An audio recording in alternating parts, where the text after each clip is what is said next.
Semua orang juga pasti capek, tapi bukan berarti kita jadi gampang nyerah. Kalau ngeluh terus, kapan bisa sukses? Kalau orang lain bisa sukses, pasti kita juga bisa. Kalian mungkin sering mendengar ucapan seperti ini. Kita dipaksa untuk terus mencoba dan bekerja tanpa mempedulikan keadaan diri sendiri. Atau malah kita sendirilah yang memaksa diri untuk bekerja 24 jam. Jangan-jangan kita sudah menjadi bagian dari yang namanya hustle culture. Apakah itu hustle culture dan apakah ini sesuatu yang memberikan dampak positif atau negatif? Welcome to Creators Mind.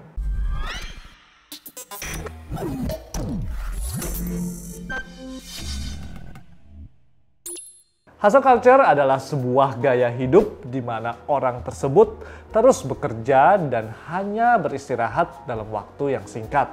Hal ini dilakukan karena mereka yang menjalankan budaya tersebut merasa bahwa hanya dengan melakukan hal tersebutlah maka akan membuat diri mereka menjadi sukses. Kita sekarang hidup di zaman di mana memiliki kesibukan dan jadwal yang padat merupakan hal yang keren.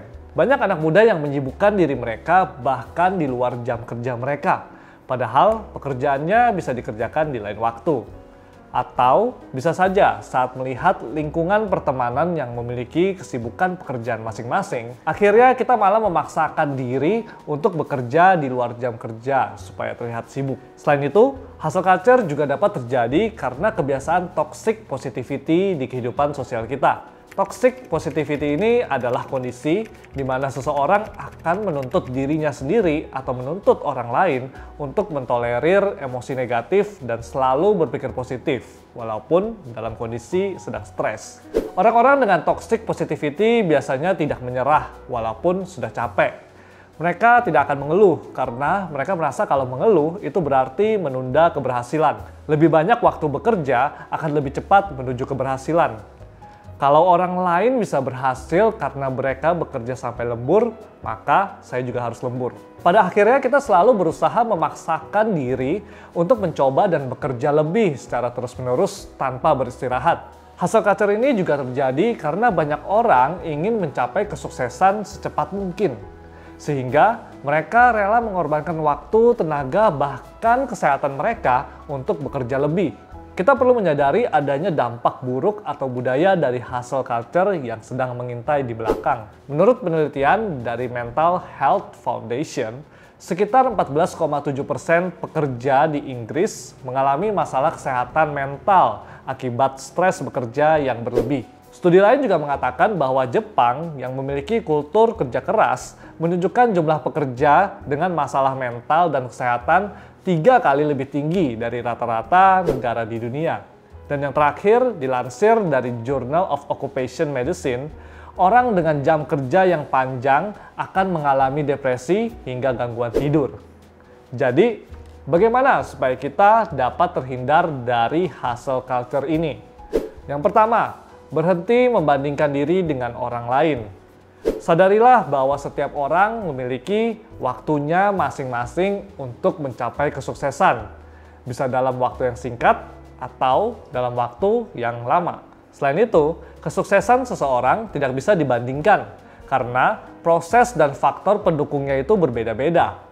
Kita mungkin bisa memulai bisnis di usia yang sama, namun mungkin saja teman kita memiliki koneksi atau bantuan dana dari orang tua yang lebih banyak, sehingga mereka bisa sukses terlebih dahulu. Yang terpenting adalah kita harus memastikan untuk terus berkembang dan menjadi lebih baik dari hari ke hari, tanpa membandingkan diri dengan orang lain. Keberhasilan adalah proses, jangan tunggu menjadi bahagia setelah berhasil. Berbahagialah saat menjalaninya. Kita perlu menikmati hidup. Cara kedua adalah dengan mencari hobi di luar kerjaan kita. Kita bisa bersantai dan mencari kesenangan dengan menekuni hobi atau aktivitas selain bekerja. Jika kita tidak memiliki aktivitas lain selain bekerja, maka kita akan selalu terbiasa bekerja di waktu yang senggang, di mana hal ini akan menuntun kembali kepada hustle culture. Oleh karena itu, temukan apa yang kita senang lakukan di luar jam kerja, dan luangkanlah waktu untuk melakukannya. Cara yang ketiga adalah dengan mengenali kapasitas diri sendiri. Ketika kita merasa lelah secara fisik dan mental dari pekerjaan, beristirahatlah sejenak dan carilah hiburan. Jangan memaksa diri untuk terus bekerja. Banyak orang beranggapan bahwa ketika mereka mencari kesenangan sejenak, itu adalah kegiatan yang tidak produktif. Itu adalah sesuatu yang salah. Jika kita memaksakan diri dan akhirnya mengalami stres atau burnout, kita malah akan menjadi benar-benar tidak produktif pada akhirnya. Sadarilah bahwa bekerja keras memang diperlukan untuk mencapai kesuksesan. Namun, jika kita sudah mengorbankan kesehatan atau waktu luang bersama orang yang kita kasihi, maka sebenarnya kita sedang merusak diri kita. Berusahalah untuk terus menjaga keseimbangan antara kerja dan hidup. Dengan begitu, hidup kita akan menjadi lebih positif, kreatif, dan produktif. Selamat mencoba!